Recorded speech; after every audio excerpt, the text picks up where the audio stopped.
संविधान को मानने वाले लोग हैं और संविधान के दायरे में रहकर काम करने वाले लोग हैं। और आज जो हम कार्यक्रम कर रहे हैं इसकी सूचना हम लोगों ने ऑलरेडी दी है, क्योंकि हमें मालूम है हमारा संगठन 32 राज्यों में 550 जिलों में है, 4,500 तहसीलों में है और देशव्यापी संगठन है। तो इस देश में संविधान को मानने वाली संस्था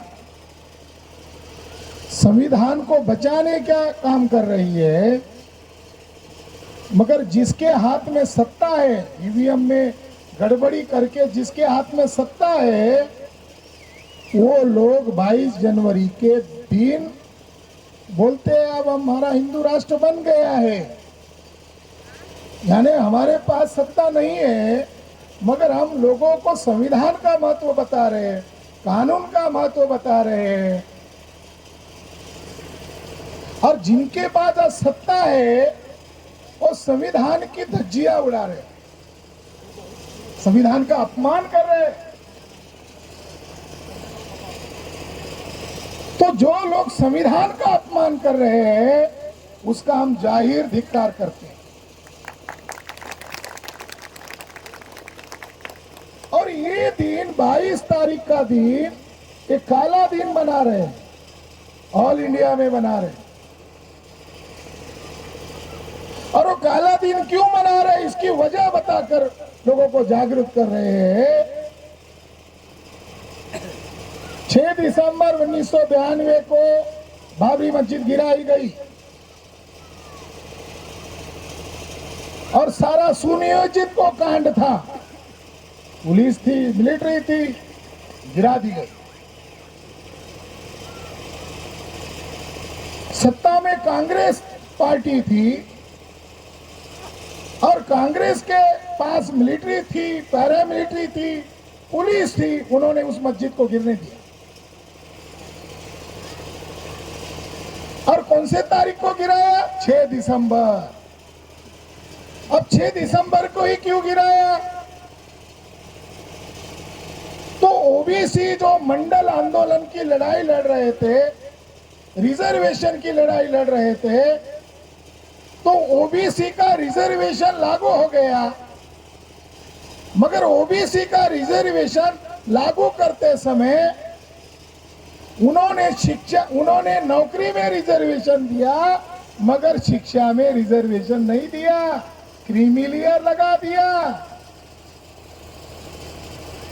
मंडल कमीशन तो लागू हो गया, मगर मंडल कमीशन लागू करते समय ब्राह्मण लोगों ने, मंडल कमीशन कहता है कि ओबीसी की जन आबादी 52% है, तो ओबीसी को रिजर्वेशन 52% मिलना चाहिए कि नहीं?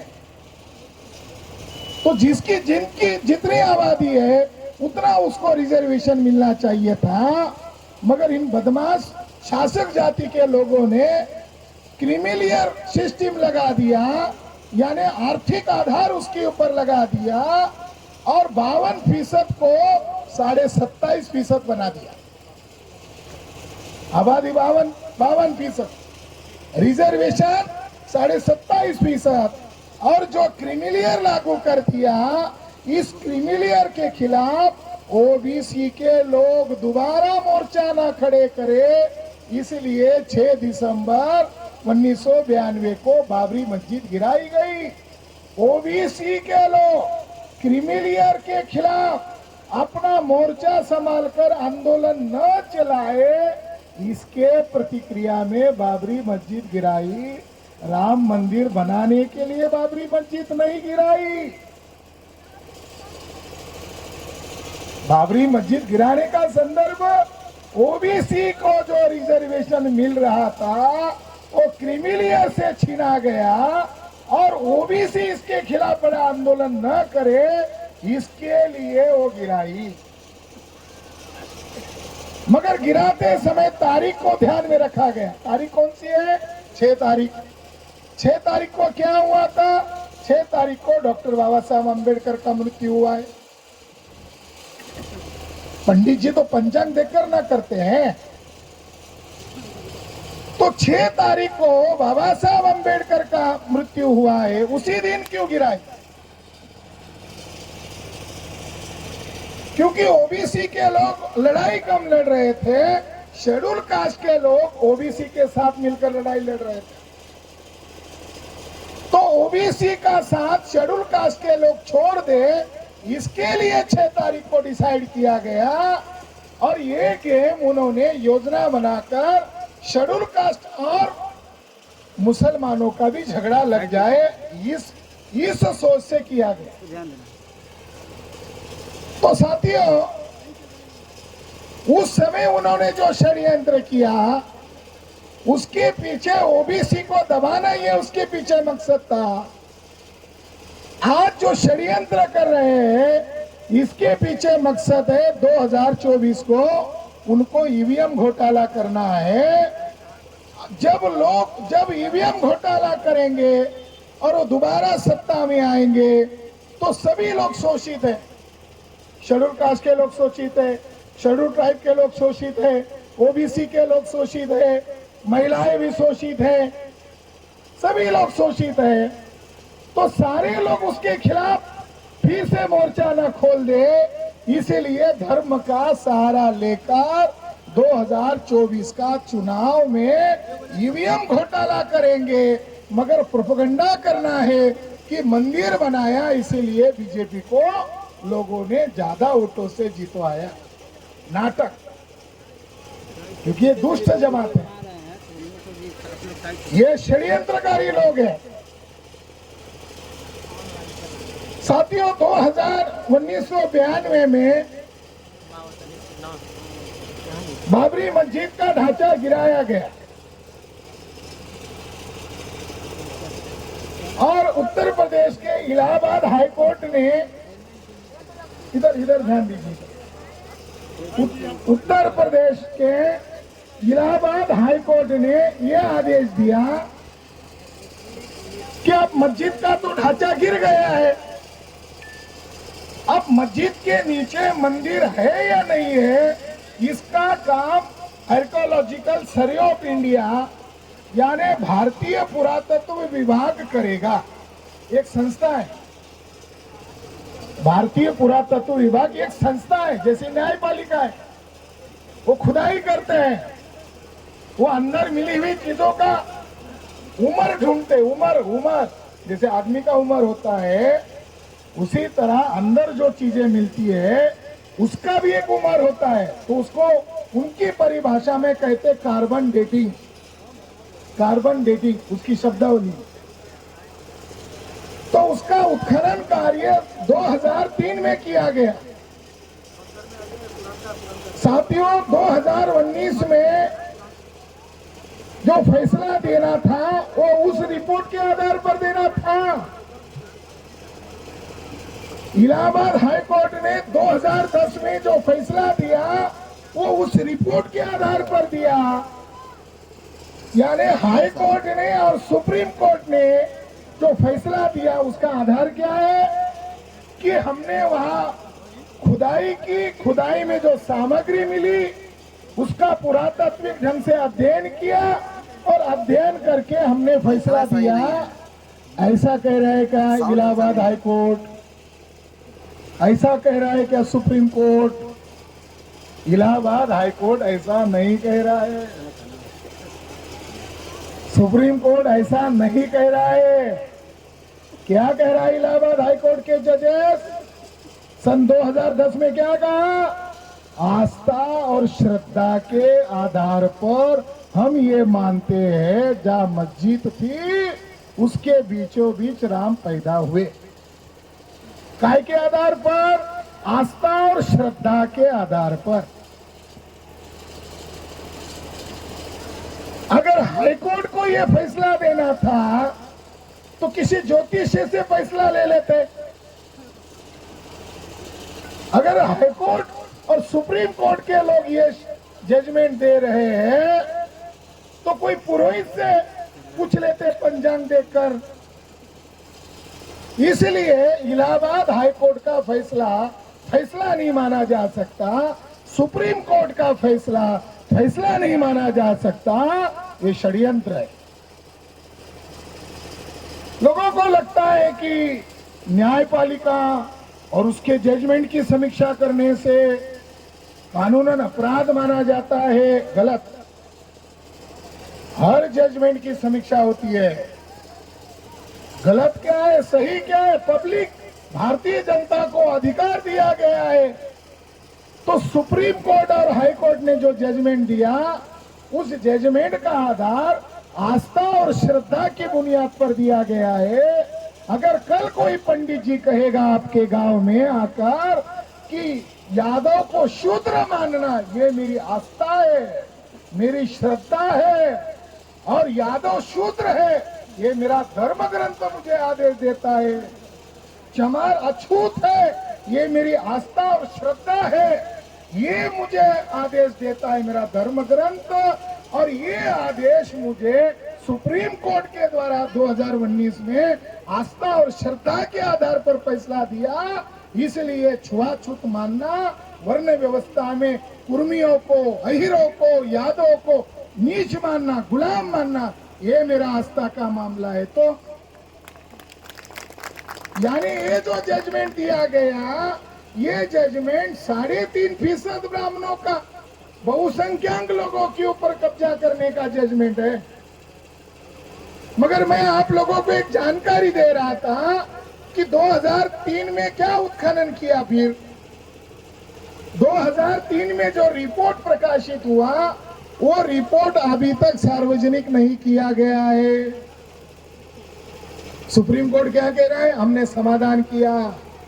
बीजेपी गवर्नमेंट क्या कह रही है, हमने न्याय किया, हमने मुसलमानों को, मुस्लिम पार्टी को 5 एकड़ जमीन दी मस्जिद बनाने के लिए, हमने वहां मंदिर बनाया। बीजेपी के लोग कह रहे हमने वहां ट्रस्ट बनाया, चंपत राय उसको हेड बनाया। डंडा किसने खाया, ओबीसी ने। लठ किसने खाया, ओबीसी ने। कार सेवक के नाम पर मस्जिद गिराने कोर्ट गया, ओबीसी।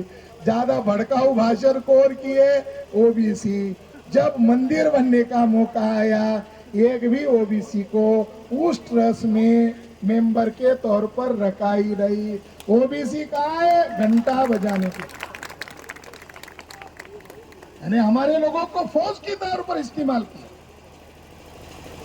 हमारे लोगों को क्या मिला? तो साथियों, जो 2003 में वहां उत्खनन कार्य हुआ है, उस उत्खनन कार्य में क्या मिला है, ये बात मीडिया नहीं बता रहा है। ये बात भारत का सो कॉल्ड राष्ट्रीय मीडिया नहीं बता रहा है। जो आज मोदी मोदी मोदी चिल्ला रहा है, बाबा साहब ने उस समय कहा था, नेहरू के जमाने में भारत का मीडिया धंधा बन गया है। ये जो पत्रकार लोग हैं, ये जो जर्नलिस्ट लोग हैं, ये जो अखबार वाले लोग, ये धंधा करने वाले लोग हैं। बाबा साहब को जिसने संविधान बनाया, उन्होंने गुस्से में आकर कहा ये धंधा बनाने वाले लोग। धंधा शब्द सही नहीं है। आज क्या कर रहे, धंधा तो कर रहे। तो वहां जो उत्खनन कार्य हुआ है, उस उत्खनन कार्य में 5 कालखंड के अवशेष मिले हैं। ऊपर का अवशेष मस्जिद का अवशेष, तो उसको कहा गया बाबरकालीन अवशेष। और थोड़ा खुदाई किया गया, तो खुदाई के अंदर एक बौद्ध रानी थी, कन्नौज की राजा की पत्नी थी। उस रानी का नाम है कुमार देवी। तो कुमार देवी के द्वारा बनाया गया संरचना मिला।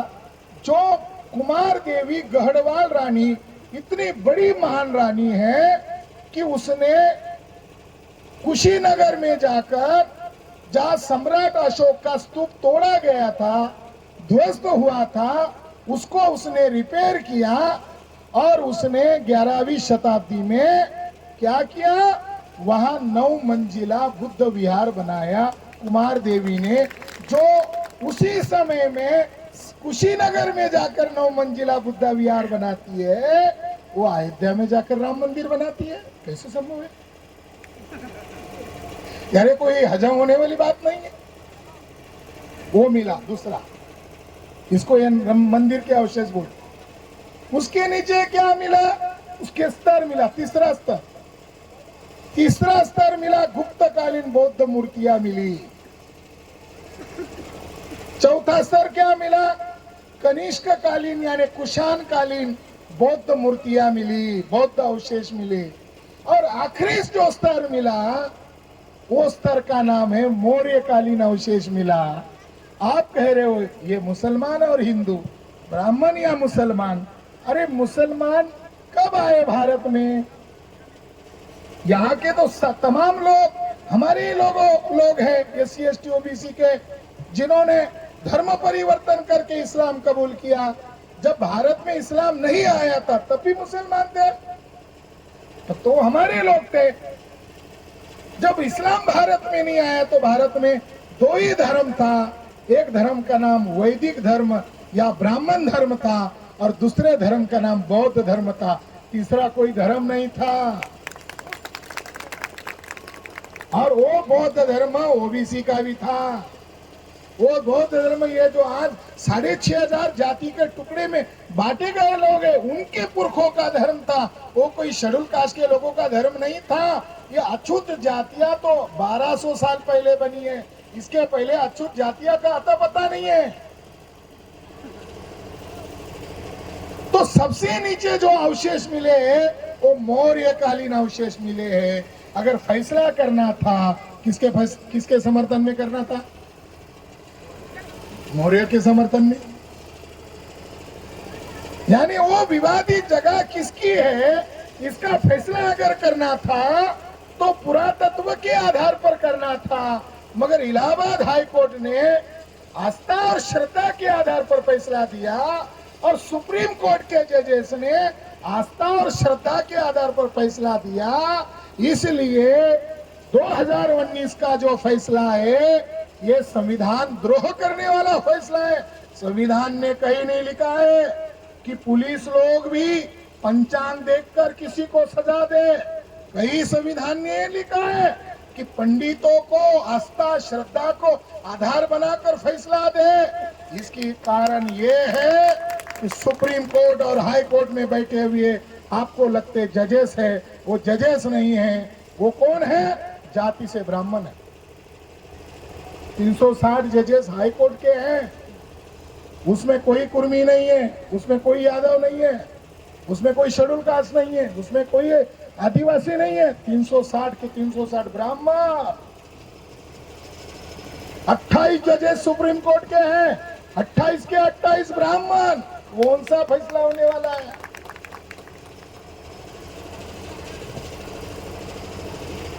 और एक जज महोदय थे, जस्टिस रंजन गोगोई।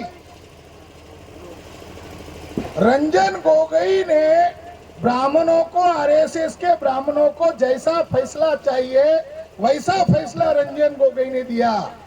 रंजन गोगोई रिटायर्ड होने वाले थे। ये कोई कंपलसरी नहीं था कि रंजन गोगोई रिटायर्ड होने के बाद वो केस नहीं चलेगा। केस कब से चल रही है? पंडित जवाहरलाल नेहरू ने 22-23 दिसंबर 1949 को बाबरी मस्जिद के अंदर राम लल्ला की मूर्ति नेहरू ने रखी।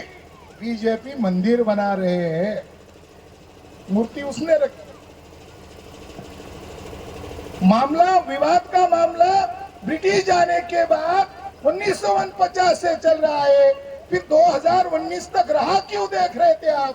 क्योंकि OBC को रिजर्वेशन नहीं देना था, OBC को धार्मिक भावनाओं का इस्तेमाल करना था। इसलिए ये इनके लिए ये अंडा देने वाली मुर्गी बन गई है इशू। उनको इसका हल करना नहीं था।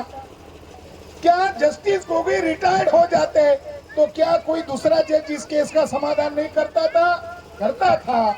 मगर जस्टिस रंजन गोगोई के ही उपस्थिति में इसका फैसला क्यों दिया? इसका एक वजह है। वो वजह क्या है? हम इस जज को जज नहीं मानते हैं। इस जज ने आरएसएस के साजिश का हिस्सा बन गया। आरएसएस के लोगों ने संभवतः एक महिला का इस्तेमाल किया। उस महिला ने जस्टिस रंजन गोगोई के ऊपर आरोप लगाया, सर्व न्यायाधीश के ऊपर आरोप लगाया कि इन्होंने मेरा यौन शोषण किया है।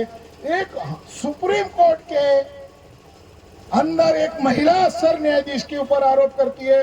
खबर बन गई, हेडिंग बन गई कि एक महिला ने न्यायाधीश के ऊपर आरोप किया कि इन्होंने मेरा यौन शोषण किया। तो सर्व न्यायाधीश की जांच बिठाई गई। जो दूसरे नंबर का जज था, जिसका नाम है जस्टिस बोबड़े। जस्टिस बोबड़े, अब ये आपके जो जज है सर्व न्यायाधीश, इसके पहले वो सर्व न्यायाधीश बने थे ये खानदानी आरएसएस के वर्कर।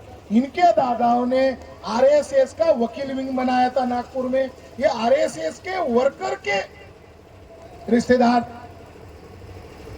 तो जस्टिस बोबड़े ने रंजन गोगोई का इंक्वायरी किया और इंक्वायरी में क्या कहा, हम आपको शुद्ध चरित्र का सर्टिफिकेट दे सकते हैं, मगर आपको हम जैसा कहेंगे वैसा जजमेंट देना होगा। अब देखिए, आपकी इज्जत का मामला है। जस्टिस रंजन गोगोई ने सोचा मेरी इज्जत बच जाए, मैं उतना देख लूंगा। जस्टिस रंजन गोगोई उनके जाल में फंस गए और उनको जैसा फैसला देना था उसके लिए हाँ भर दिया। जस्टिस पटनायक एक दूसरे जज थे, उन्होंने उस महिला की जांच किया और उस महिला की जांच करने वाले जज ने उस महिला को निर्दोष घोषित किया। बड़ा गजब का केस है। जिसने आरोप लगाया वो भी निर्दोष और जिसके ऊपर आरोप लगाया वो भी निर्दोष। कैसा गजब का न्याय हो गया। 70 साल के इतिहास में ऐसा कोई फैसला नहीं हुआ।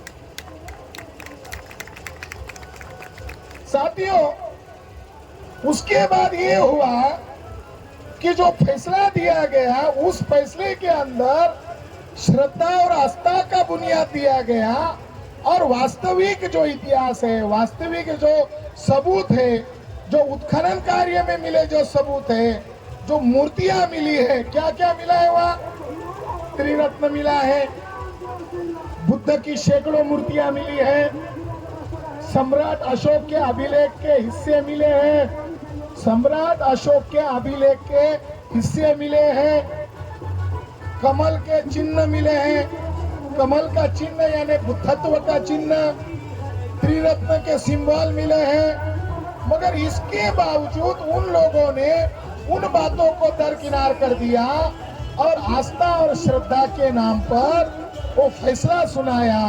ये फैसला अपने आप में सबूत है कि ये जो प्रोसीजर होता है न्यायपालिका की, किसी को दोष देना, किसी को दोषी ठहराना या किसी को मुक्त कराना, इसका पढ़ाई किया जाता है लॉ विषय में। उन लोगों ने उस सिस्टम को नकार दिया और उस सिस्टम को नकार कर उन्होंने न्यायपालिका ने ब्राह्मण राज भारत पर थोपने का षड्यंत्र किया। इधर देखिए, इधर देखिए, उधर मत देखिए, इधर देखिए। आप मूल निवासी हो, सूझबूझ वाले हो, तो आपको वो काम करना है। तो किसका लाइव भी हो रहा है, लोग देखेंगे। तो साथियों, वहां जो चीजें मिली है वो सारी की सारी चीजें मौर्यकालीन है, बुद्धकालीन है। तो इसलिए हमारा ये दावा है कि वो चीज हमारी। विवादित जगह का जो एरिया है लगभग 2 एकड़ एरिया है। विवादित जगह कितना है? 2 एकड़ है, जिसके ऊपर मंदिर मस्जिद का विवाद था। मगर उस विवादित जगह के चारों कोनों में आज भी सम्राट अशोक के 4 स्तूप हैं। इन ब्राह्मणवादी लोगों ने एक स्तूप को कहा सुग्रीव पर्वत, वो अशोक राजा का बनाया हुआ बुद्धा का स्तूप। एक स्तूप को कहा कुबेर पर्वत, उस कुबेर पर्वत के अंदर बुद्धा के शरीर के अवशेष सम्राट अशोक ने रखे हैं। वाद विवाद हमारे लिए ये शोक का दिन क्यों है? जितना प्रोपेगेंडा किया जा रहा है एर्कोलॉजिकल सर्वे ऑफ इंडिया क्या कर रहा है, उनके षड्यंत्र में शामिल है। मैं ये कहां से बोल रहा हूं, मैंने वो रिपोर्ट पढ़ लिए है, एर्कोलॉजिकल सर्वे ऑफ इंडिया के रिपोर्ट मैंने पढ़ लिए, और वो पढ़कर मैं आप लोगों को बता रहा हूं वो जमीन आपकी है। मगर इसका दावा किसको करना चाहिए, पुरातत्व विभाग को। पुरातत्व विभाग क्या कर रहा है, उन ब्राह्मणों के षड्यंत्र में शामिल हो गए। क्यों शामिल हो गए, जैसे हाई कोर्ट और सुप्रीम कोर्ट के जजेस ब्राह्मण हैं, उसी तरह पुरातत्व विभाग का डायरेक्टर जनरल जो पद होता है उस पर ब्राह्मण बैठा होता है, उसके शामिल होगा। साथियों एक सबूत देता हूं, अकाट्य सबूत, दुनिया थूक रही है आज जो है, दुनिया हमारे देश पर, हमारे लोगों की बुद्धिमत्ता पर थूक रही है, क्योंकि दुनिया के लोगों को मालूम है, नरेंद्र मोदी को भी मालूम है, अंबानी की पत्नी को भी मालूम है, भागवत को भी मालूम है भारत किसका है। तो अब मोदी जी बार बार विदेश में जाते हैं और विदेश में जाकर कहते हैं मैं सम्राट अशोक और बुद्ध की धरती से आया हूं। विदेश में जाते हैं बुद्ध के नाम से, लोगों को बोलते हैं मैं बुद्ध की धरती से आया हूं, और भारत में आते हैं तो पंडित जी उसको ऐसा हाथ हिलाओ, वैसा हाथ हिलाओ, ऐसी मुंडी हिलाओ, वैसा वो आज कर रहे हैं। दुनिया में जाते हो तो भीख मांगते हो बुद्धा के नाम से, अशोका के नाम से, और भारत के लोगों को मूर्ख बनाते हो। ऐसा दोगला आदमी दुनिया में कहीं नहीं होगा। यानी अपने ही देश का नाम दुनिया में बता रहा है मैं अशोका से, बुद्धा के धरती से आया हूं, और भारत में उल्टा कर रहा है, उसको ही मिटाने का काम कर रहा है। अंबानी की बीवी, मुकेश अंबानी की बीवी जब फॉरेन में गई तो उसने कहा मैं बुद्धा लैंड से आई हूं, मैं बुद्धा की धरती से आई हूं, क्योंकि उसको धंधा कर, उसको बिजनेस चलाना है, तो बौद्ध राष्ट्र किस आधार पर समर्थन देंगे। मगर आज क्या कर रहे हैं साथियों, दुनिया के लोगों को सब कुछ मालूम है। इसका आधार क्या है, 4वीं शताब्दी में एक भिक्षु चाइना से आया था, उसका नाम था फाइयान। फाइयान उस जगह पर गए और 4वीं शताब्दी में उसने लिख कर रखा है कि मैंने सम्राट अशोक के द्वारा बनाया गया 4 बड़े स्तूप को देखा है, वहां पर इतने इतने हजार की संख्या में विहार है, वहां पर इतने इतने भिक्षु रहते हैं, वो लिख के रखा हुआ है। अगर वहां राम मंदिर होता तो लिख देता राम मंदिर है, मगर उसने लिख दिया है कि वहां बुद्ध धर्मीय लोग रहते हैं। 7वीं शताब्दी में युवन संघ आए। ये जानकारी हमारे लोगों को क्यों नहीं है, क्योंकि ये जानकारी लेने के लिए आर्कियोलॉजी डिपार्टमेंट में एडमिशन लेना पड़ता है, हिस्ट्री में एडमिशन लेना पड़ता है। ब्राह्मण लोगों को ये सब मालूम है कि इनके साथ ही सारे सबूत है, मगर हमारे लोगों का शिक्षा का स्तर केवल पेट भरने तक है। हमारे लोग शिक्षा को लड़ाई का हथियार नहीं बना रहे। जैसे मैं मेरी पढ़ाई का हथियार मेरा पेट पालने के लिए नहीं कर रहा हूं, मैं हमारे लोगों को जगाने के लिए कर रहा हूं। हम जो बोलते हैं आधार, सबूत और तथ्य के आधार पर बोल रहे हैं। 7वीं शताब्दी में भारत के राजा का नाम था हर्षवर्धन। हर्षवर्धन के समय में दूसरा एक भिक्षु चाइना से आया, उसका नाम है युवन संघ। युवन संघ भारत में 21 वर्ष रहा। वो साकेत में गया, उसने जो देखा तो उसने लिख के रखा कि यहाँ पर मुझे अशोक राजा के स्तूप दिखाई दिए, एक स्तूप में बुद्धा की अस्थि रखी हुई है, मैं वहां जाकर वंदन करके आया हूँ। वहां पर 3000 भिक्षु रहते हैं। यानी 7वीं शताब्दी में 3000 भिक्षु साकेत में रहते थे। वहां का स्तूप उसने देखा था और उसने राम मंदिर नहीं देखा था। अगर देखा होता तो लिख के रख देता, नहीं देखा। एक राजा हुआ है जिसका नाम है चंद्रदेव गढ़वाल। राजा चंद्रदेव गढ़वाल ये बुद्धिस्ट लोग थे। उसी के खानदान में राजा जयचंद पैदा हुआ और राजा जयचंद इधर आया बोध गया में, और बोध गया को बचाने का आखिरी काम उसने किया। और उसी के कारण, राजा जयचंद के कारण, ये बोध गया की इमारत जिंदा है। ब्राह्मणों ने क्या किया, जिसने बौद्ध धर्म को बचाने का काम किया उसी को ब्राह्मणों ने गद्दार घोषित कर दिया। जयचंद यानी गद्दार। गद्दार, अरे गद्दार क्यों है? काल्पनिक बातों पर इतिहास बनाया जा रहा है।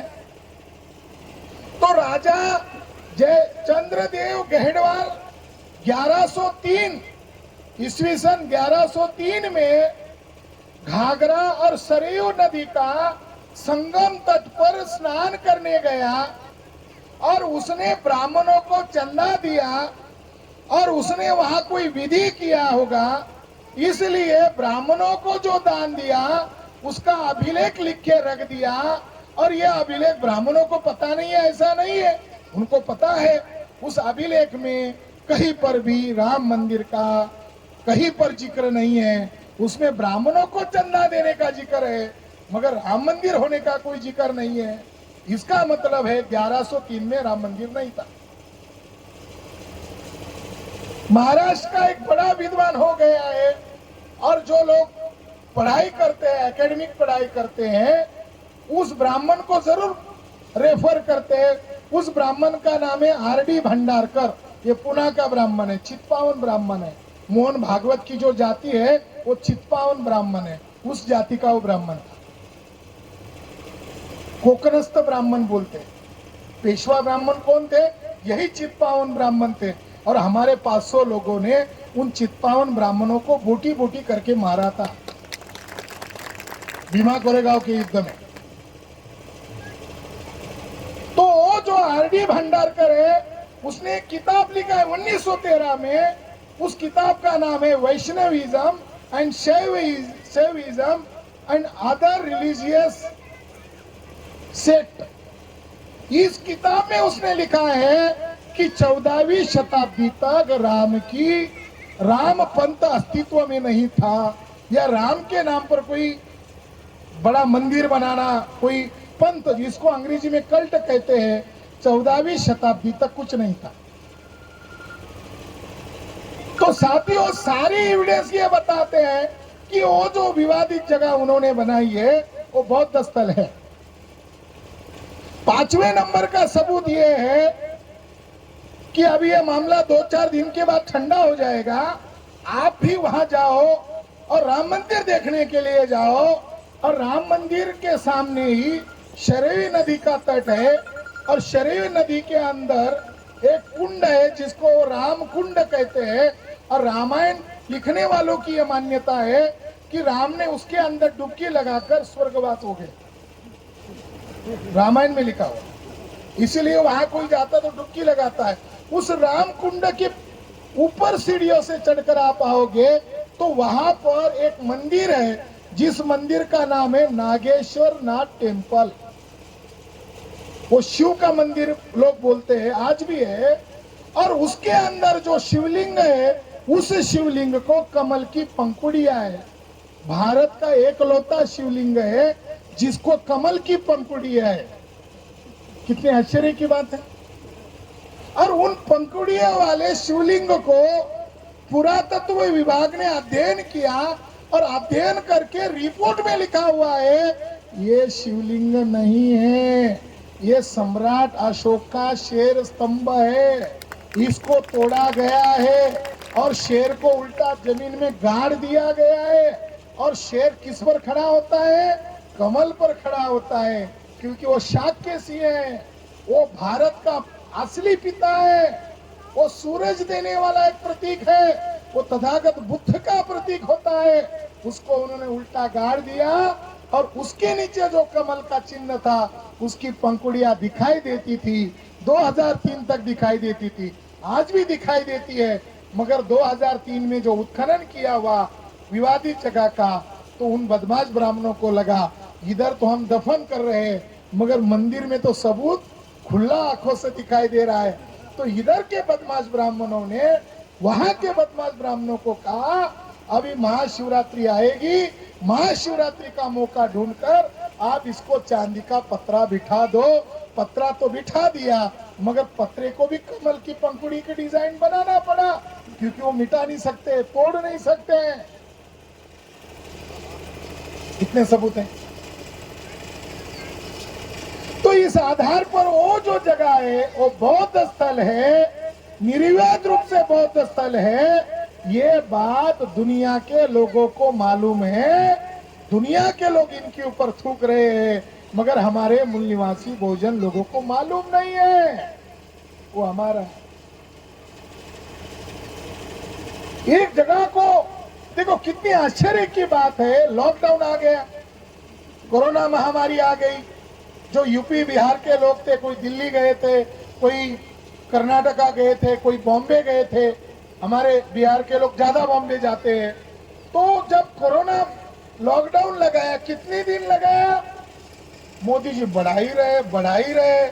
तो लोगों को लगा अब खाना पीना तो होने वाला नहीं है, काम धाम तो बंद हो गया है, रूम में ही सड़कर मरना पड़ेगा। तो आम लोग पैदल पैदल चले अपने राज्यों की तरफ। इन्होंने अपने जातियों के लोगों को 4 महीना 11 लाख लोगों को भारत में एयरवेज फ्री में बुलाया, और हमारे लोगों को अपने राज्य जाने के लिए सुविधा तक नहीं कराया। साथियों, लॉकडाउन लग गया, महामारी के नाम पर लॉकडाउन कर दिया, सारे काम बंद कर दिए, सारे लोगों को अंदर ठुसा दिया, सड़क पर जाने वाले लोगों को पिटाया गया। मात्र एक जगह छूट दी गई थी, और वो जगह थी अयोध्या की, वो विवादित जगह। पूरे देश भर में महामारी थी, मगर महामारी के पीरियड में, लॉकडाउन के पीरियड में वहां पर मंदिर निर्माण का कार्य क्यों चल रहा था? अगर आपके समर्थन में फैसला आया है तो लॉकडाउन का समय गुजरने देते, थोड़ा लंबा करते समय। मगर आनंद फानन में सारे लोग घरों के अंदर थे, तब आप क्या कर रहे थे? जेसीबी लगाकर बुद्ध की मूर्तियों को तोड़ा जा रहा था। जेसीबी क्या करता है? किसी भी चीज को जैसा आटा होता है वैसा बनाता है। तो उन्होंने हमारी विरासत पर अतिक्रमण किया है। इसलिए साथियों, जो लोग इसके लिए पहल कर रहे थे वो आरएसएस बीजेपी के ब्राह्मण लोग थे, और उन्होंने हमारी विरासत पर कब्जा किया। इसलिए हमें क्या करना होगा? आज उनके पास सत्ता है, वो सत्ता का दुरुपयोग कर रहे हैं। जब हमारे पास सत्ता आएगी तो पुलिस हमारा सुनेगी, जब हमारी सत्ता आएगी तो हमारा आदेश न मानना पड़ेगा। जब आज उनके पास सत्ता है तो सत्ता का नाजायज ढंग से इस्तेमाल कर रहे हैं, गलत बातों को थोप रहे। जब हमारी सत्ता आएगी तो हम उसको तोड़ेंगे नहीं, अंदर से जिसको आज बिठाया उसको निकालेंगे और बुद्ध और अशोक की प्रतिमा बिठा देंगे। क्या करना है? भारत तो हमारा है, कल्चर तो हमारा है, इतिहास तो हमारा है।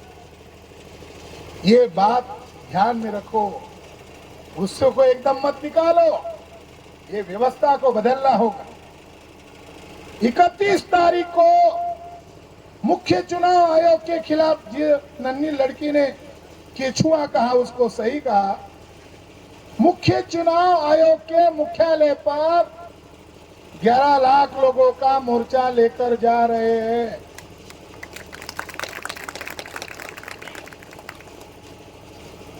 केंद्र सरकार इतनी डर गई है कि 18 तारीख से लेकर 15 फरवरी तक, यानी 29 दिन का 144 धारा दिल्ली में लगा दी गई है। 4 लोगों से ज्यादा वहां इकट्ठा नहीं होंगे, धमकी दे रहे हैं। ट्रेनें रद्द कर दिया, वो भी हमारे लोग जा रहे हैं। तो उन्होंने देखा, अरे फिर भी ये आएंगे, तो फिर इतना सारा मार्केटिंग कर रहे हैं। ये आज का दिन बीजेपी का मार्केटिंग डे है, कोई धार्मिक दिवस नहीं है। मार्केटिंग करो। इसके बावजूद 31 तारीख को लोग जाएंगे ईवीएम का बंदोबस्त करने के लिए, तो उन्होंने क्या कर दिया? 144 धारा लगा दिया। तो हम 144 को थोड़ी डरेंगे। अगर मान लो 144 की धारा तोड़ने से कौन सी सजा होगी? जेल। अरे हम कई बार जेल भरो आंदोलन किए हैं, कई बार जेल भरो आंदोलन किए हैं। और 6 अक्टूबर के दिन आरएसएस के मुख्यालय पर भी आप लोग आए होंगे। कितने लोग आए थे? जो लोग आए थे हाथ दिखाओ। आए थे ना? आप एविडेंस हो कि नहीं? सबूत हो आप लोग? उस दिन क्या किया था? मोहन भागवत ने डर के क्या किया था? बीजेपी ने डर के क्या किया? नागपुर में 144 धारा लगा दी। इसके बावजूद नागपुर में कितने लोग सड़क पर उतरे? 4,50,000 लोग। तो 144 से हमें डर नहीं लगता।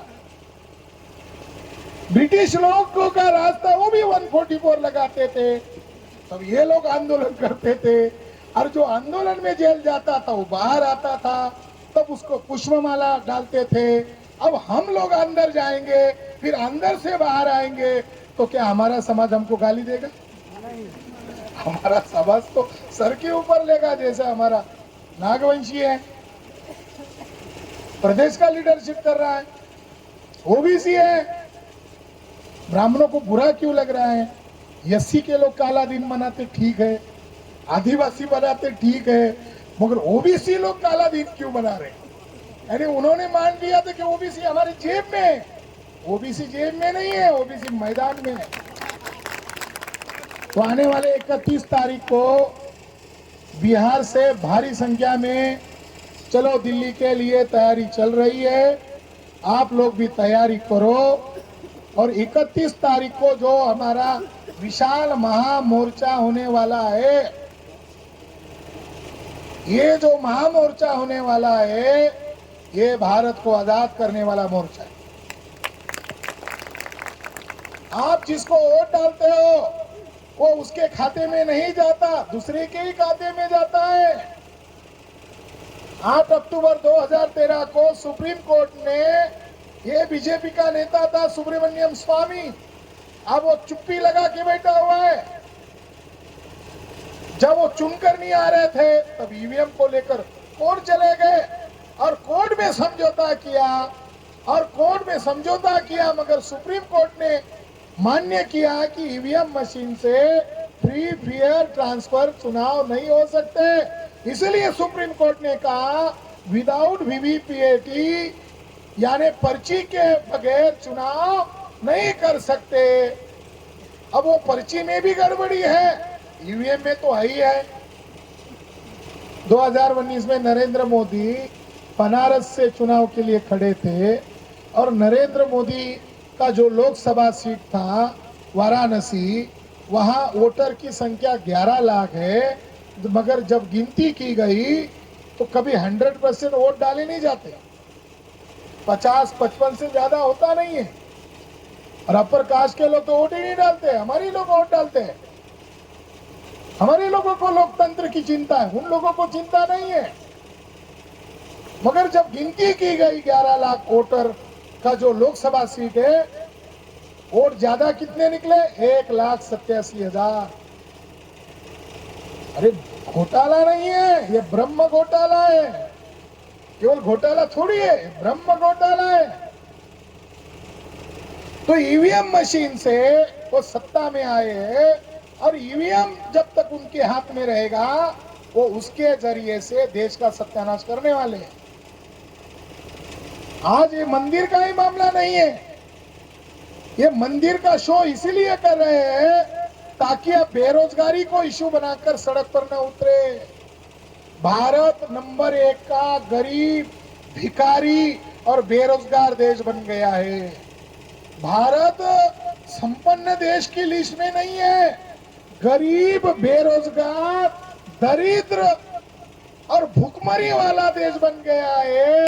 इसका वजह ईवीएम मशीन है।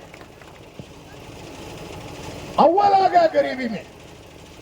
जब रिपोर्ट आया तो बीजेपी के लोगों ने कहा नहीं नहीं, ये अमेरिका वाले लोग हमेशा भारत के खिलाफ रहते हैं, इस रिपोर्ट को हम मानते नहीं है।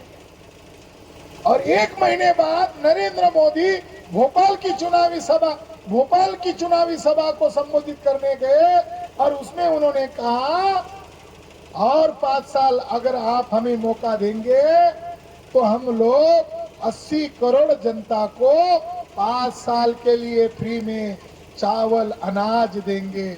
यानी आपने मान्य किया कि 80 करोड़ जनता खुद के बलबूते पर चावल अनाज नहीं कर रही है, ये आपकी कमाई है, ये आपने किया। यानी भारत को भिखारी बनाने का काम जिन लोगों ने किया, क्या वादा किया था? 2 करोड़ जॉब दूंगा, सालाना 2 करोड़ जॉब दूंगा। जब लोगों ने चिल्लाना शुरू किया तो नरेंद्र मोदी ने क्या नारा लगाया? विकास हो रहा है, बहुत अच्छा विकास हो रहा है।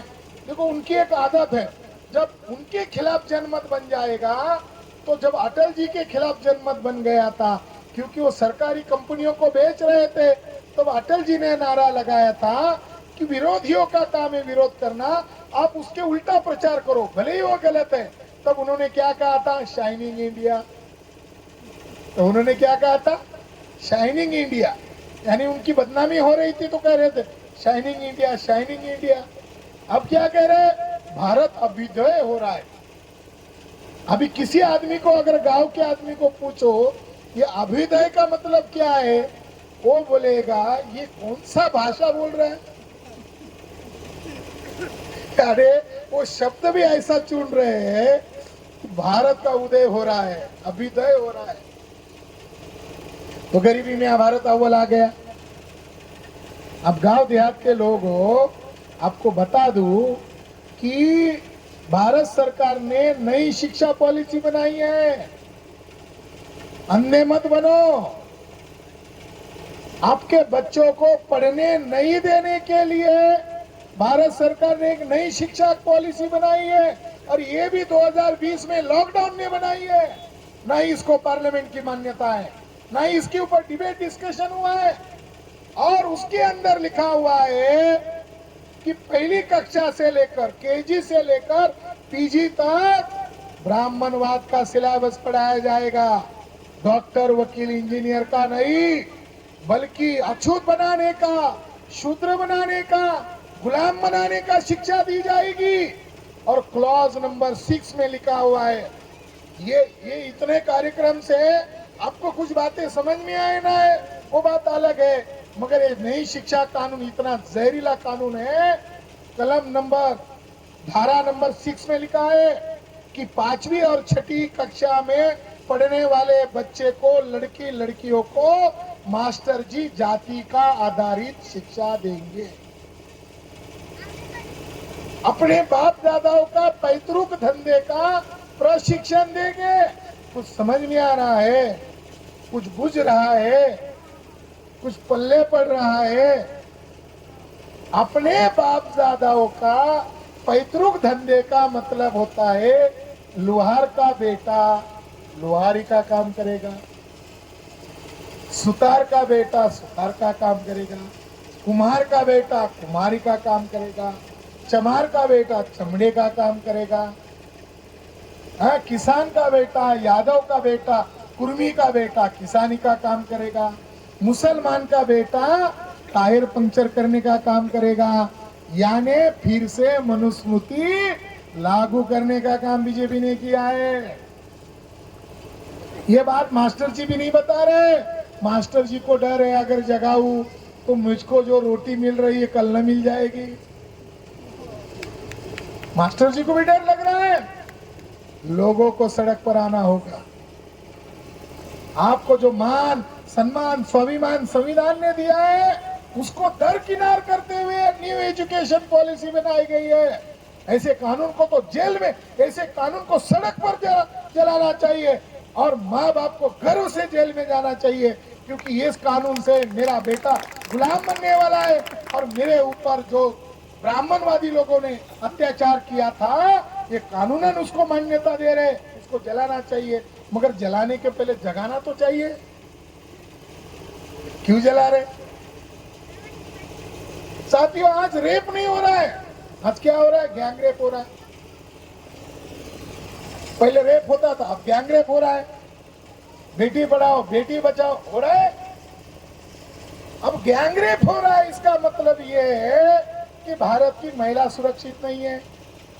भारत के शेड्यूल कास्ट के लोग सुरक्षित नहीं है, ओबीसी सुरक्षित नहीं है, मुसलमान सुरक्षित नहीं है, आदिवासी आदिवासी देखो मणिपुर में नंगा करके पीटा एक आर्मी मैन की पत्नी को। अरे वो कोई बाहरी औरत नहीं है, जिसका पति मिलिट्री मैन है, उसकी औरत को मणिपुर में नंगा किया गया, रेप किया गया। और महिलाओं की यहाँ शब्द ऐसे है कि बोल नहीं सकता, उनका शोषण करके उनका परेड करवाया गया। कि ये बेटी बढ़ाओ बेटी बचाओ ये सम्मान है? मिनटों में बलात्कार होता है। तो ये जो देश का सत्यानाश हो रहा है, ये इलेक्ट्रॉनिक वोटिंग मशीन से हो रहा है। केवल ये धर्म क्या है? ये सारे पाप छुपाने का जरिया है। ये धर्म का नाटक क्या है? ये धार्मिक लोग नहीं है। अगर ये धार्मिक होते तो इतना षड्यंत्र क्यों करते? ये धर्म की आड़ में ये पाप छुपा रहे, ये मूलभूत मुद्दा है। और उनको लग रहा है कि आम लोगों को ये समझ में नहीं आएगा। आम लोग बोल रहे हैं मंदिर से क्या हमको रोटी मिलने वाला है क्या? बच्चे बोल रहे हैं क्या हमको जॉब मिलने वाला है क्या? तो इसीलिए साथियों, हमें लोगों को जगाने का काम करना होगा। और जगाने का काम मतलब हथियार उठाना नहीं है, बोलना है। हम बोल रहे हैं खाली, तो देश में ताकत का निर्माण हो गया है। और इसका टेस्ट करने का समय आया है। चलो दिल्ली 31 तारीख को लाखों की संख्या में वहां लोग आ रहे हैं। हमारे भविष्य के लिए हमारे महापुरुषों ने हमारे भविष्य के लिए अपनी जान तक गवाई। फुले शाह अम्बेडकर ने, ललित सिंह परियार यादव जी ने हमारे लिए जान की कुर्बान खेली है। तो हम लोग हमारे बच्चों का भविष्य, हमारा अपना भविष्य बचाने के लिए, देश और संविधान को बचाने के लिए दिल्ली क्यों नहीं जा सकते? तो मेश्राम साहब ने जो अपील किया है उसका आप अमल कीजिए। मैंने एक किताब लिखी है, रामायण महाभारत गीता मनुस्मृति ब्राह्मणों के सामूहिक हिंसा के प्रति। इस किताब में मैंने सप्रमाण सिद्ध किया है, वो जगह हमारी है। सप्रमाण, सारे सबूत, सारे तथ्य, सारे एविडेंस के आधार पर मैंने सिद्ध कर दिया है। तो केवल आज हम उनको नंगा नहीं करेंगे, 31 के बाद हम वहां भी देखेंगे, हम वहां भी आंदोलन करेंगे। मगर जो मूर्ति आज उन्होंने प्रस्तुत की है, उस मूर्ति आज विवाद की वजह बन गई है। उस मूर्ति में बुद्ध की भी मूर्ति जोड़ दी। अगर तुम तुम्हारे धर्म का प्रचार कर रहे हो, ब्राह्मणों, राम तो क्षत्रिय है, राम तो कोई ब्राह्मण नहीं है, मगर क्षत्रिय राम को ब्राह्मण आगे करके हमारे लोगों को गुमराह कर रहे हैं। मगर उसके अंदर उन्होंने किसकी मूर्ति जोड़ दी? बुद्धा की मूर्ति जोड़ दी। अब बुद्धा की मूर्ति जोड़ने से बड़ा विवाद खड़ा हो गया है। देश दुनिया के लोग विरोध कर रहे हैं कि बुद्धा को नवा अवतार क्यों घोषित कर रहे हो? ब्राह्मण लोगों की चाल रही है, जो भी महान हुए उसको अपना लो। अंबेडकर को कुछ ब्राह्मण बोलते, ब्राह्मण थे, अरे अंबेडकर को भी छोड़ नहीं रहे। डॉक्टर बाबा साहब अंबेडकर को ये बोलते वो ब्राह्मण थे, वो थे नहीं थे इसकी वो परवाह नहीं करते। बोलते रहो, झूठ एक बार मत बोलो, 1000 बार बोलो। बुद्ध विष्णु का अवतार, विष्णु का अवतार, फिर बुद्ध को क्यों नहीं मानते हो? अगर बुद्ध अवतार है तो बुद्ध को क्यों नहीं मानते हो? बुद्ध ने ब्राह्मणों के खिलाफ जो मोर्चा खोला उसका साथ क्यों नहीं देते हो? तो साथियों, उन्होंने बुद्धिस्ट परंपराओं को हाईजैक करने के लिए, बौद्ध कल्चर को नष्ट करने के लिए मोहन भागवत के द्वारा ये षड्यंत्र किया जा रहा है। इसका हम विरोध करते। बुद्ध हमारे ब्राह्मणों का एक धर्म ग्रंथ है जिसका नाम है ब्रह्मांड पुराण। ये याद रखो, एक ग्रंथ है जिसका नाम है ब्रह्मांड पुराण। ब्रह्मांड पुराण में ब्राह्मण ने लिखा है कि सच्चे ब्राह्मण को, अज्ञानी ब्राह्मण को, भोले ब्राह्मण को या किसी भी ब्राह्मण को बुद्ध के विहार या मंदिर में नहीं जाना चाहिए। गलती से भी गए तो बुद्ध का चेहरा नहीं देखना चाहिए। अगर किसी ब्राह्मण ने गलती से बुद्ध का चेहरा देख लिया तो स्नान करने से उसकी समस्या का समाधान वो शुद्ध नहीं होगा। तो उसमें लिखा हुआ है कि मौत ही उसका प्रायश्चित है। ऐसे ब्राह्मण को अपने आप को मार देना चाहिए, सुसाइड कर देना चाहिए, ऐसा ब्रह्मांड पुराण में कहा है। तो फिर तुम वहां भागवत जी बुद्ध का वहां स्टैचू लगा रहे हो राम के साथ, तो उसका तो चेहरा तो सारे ब्राह्मण देखेंगे, तुम भी देखोगे, तो कल क्या तुम्हारी मरने की खबर आने वाली है। तो तुम ब्रह्मांड पुराण का अमल करोगे, करो, हमारा कहना है करो। यानी जो आज अवतार कह रहे हैं, आज उनके पुरखों ने बुद्ध का चेहरा देखने के लिए मौत ही प्रायश्चित कहा है। तो आज वो क्यों कर रहे हैं? क्यों कर रहे हैं? क्योंकि भारत की पहचान अशोका और बुद्धा के नाम से है। वो अशोका और बुद्ध की पहचान को मिटाना चाहते हैं, यानी हमारे कल्चर को मिटाना चाहते हैं और उनका काल्पनिक कल्चर हमारे ऊपर थोपना चाहते हैं। ये शरीयत, इस बात को आपको जानना और समझना होगा। इस बात का आपको प्रचार और प्रसार भी लाना होगा और आपको ये बात का गर्व होना चाहिए कि हमें बाबा साहब अम्बेडकर ने जो रास्ता बताया वो सही है। ललित सिंह यादव कौन थे? यादव थे, मगर ललित सिंह यादव कुर्म या अहिर होने के बावजूद भी उन्होंने कहा कि राम का हमारा कोई नाता नहीं, बुद्धा का हमारा नाता है। ललित सिंह यादव कौन है? हमारे महापुरुष। पेरियार रामास्वामी ने इनको तो पीटा, जूते से पीटा, ऐसी तस्वीर लगाई, पीटा और अपने ओबीसी को कहा ये देखो ये आए क्या, मेरा विरोध किया क्या? नहीं, तुम्हारा बुद्धा है। आज साउथ इंडिया इनका विरोध कर रहा है, क्यों? क्योंकि वो पेरियार रामास्वामी पर विचारों पर अमल कर रहा है। तो आने वाले समय में आपके लोगों को वो हिंदू के नाम पर कैप्चर करना चाहते हैं। आज प्रचार ये किया जा रहा है कि आज का 22 तारीख यानी राम राज्य की स्थापना, आज का 22 तारीख यानी हिंदू राष्ट्र की स्थापना। हमारे भोले भाले लोगों को तो मालूम ही नहीं हिंदू राष्ट्र क्या है। हिंदू यह शब्द रामायण में नहीं मिलता, हिंदू यह शब्द महाभारत में नहीं मिलता, हिंदू यह शब्द गीता में नहीं मिलता, शिव पुराण में नहीं मिलता, विष्णु पुराण में नहीं मिलता। अरे गजब का धर्म है, तुम्हारे धर्म ग्रंथ में हिंदू शब्द नहीं मिलता और तुम हिंदू राष्ट्र की बात कर रहे हो। स्वामी दयानंद सरस्वती ने 1874 में लिख कर गए, हे ब्राह्मणों तुम अपने आप को हिंदू मत कहो, क्योंकि हिंदू आक्रांता विदेशी मुगल मुसलमान के द्वारा दी हुई गाली है, जिसका अर्थ होता है काला, चोर, डाकू, गुलाम, नीच, कपटी, छली। अब जो ये बात समझेगा वो कहेगा मैं गर्व से फलाना हूं। उसको तो मालूम होगा, जिसको पता है वो बोलेगा। संविधान में आपको पहचान हिंदू के नाम से नहीं दी है। संविधान में 6,500 जातियों को तोड़े गए लोगों को, 1700 जातियों को अनुसूचित जाति का, 8 करोड़ ट्राइब्स को अनुसूचित जनजाति का, 4,500 जातियों को ओबीसी का, और अलग अलग जो धर्म है उनको रिलीजियस माइनॉरिटी कहा। इसका अर्थ है संविधान हमें आदमी मान रहा है, मगर ये ब्राह्मण लोग उस गाली सूचक शब्दों को हमारे भोले लोगों को मूर्ख बनाकर उनको ब्राह्मणवादी गुलाम बना रहे हैं। ये गाली है, ये गर्व नहीं है। बल्कि आप कौन है फिर? 2001 में ब्राह्मण का डीएनए टेस्ट हुआ, अहिर का डीएनए टेस्ट हुआ, पासवान का डीएनए टेस्ट हुआ, शेड्यूल कास्ट की तमाम जातियों का डीएनए टेस्ट हुआ, आदिवासियों का डीएनए टेस्ट हुआ।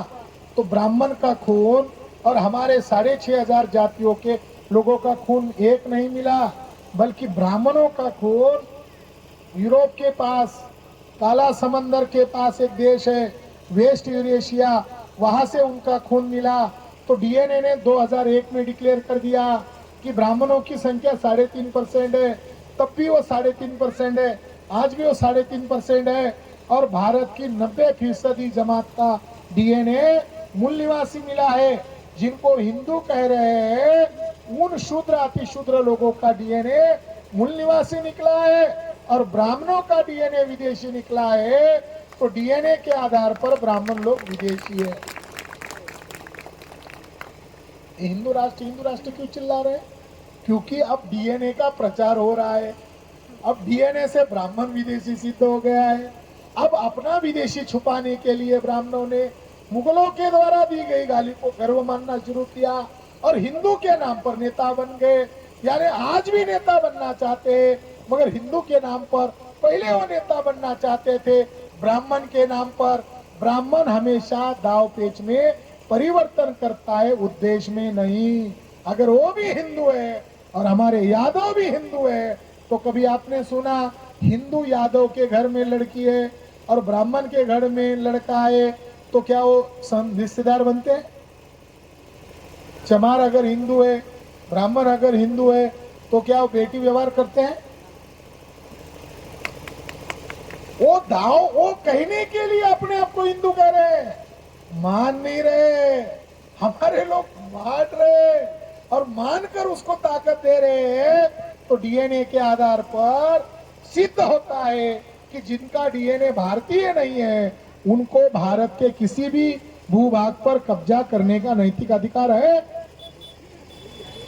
अब तुम्हारा डीएनए ही विदेशी है भागवत, तो तुम्हारा भारत के किसी भी भूभाग पर कब्जा करने का अधिकार है? नहीं है। तो इसीलिए अभिवादन में जब कर मिलोगे, तो अभिवादन में आपको कहना है जय मूल निवासी। वो क्या कह रहे वो छोड़ दो, वो इग्नोर करो। जो उनके बहकाव में आकर जो नारे लगा रहा है, आज नारे लगाएगा, कल नारे लगाएगा, परसों इधर आपके पास आएगा, अरे भाई जय मूल निवासी में मैं भी हूं ना, मैं भी हूं ना। तो हमारा आदमी बोलेगा अरे तू उधर डंडा ढोरा, तेरा भी मैं जय कर रहा हूं, क्या करे, मजबूर हूं। तुम्हारा डीएनए मेरा डीएनए है, मगर तू दुश्मनों का जय जयकार कर रहा है, तो हमारा जय जयकार नहीं कर रहा है, अपने महापुरुषों का जय जयकार नहीं कर रहा है, जो इस देश में रहता है और दुश्मनों का जय जयकार करता है।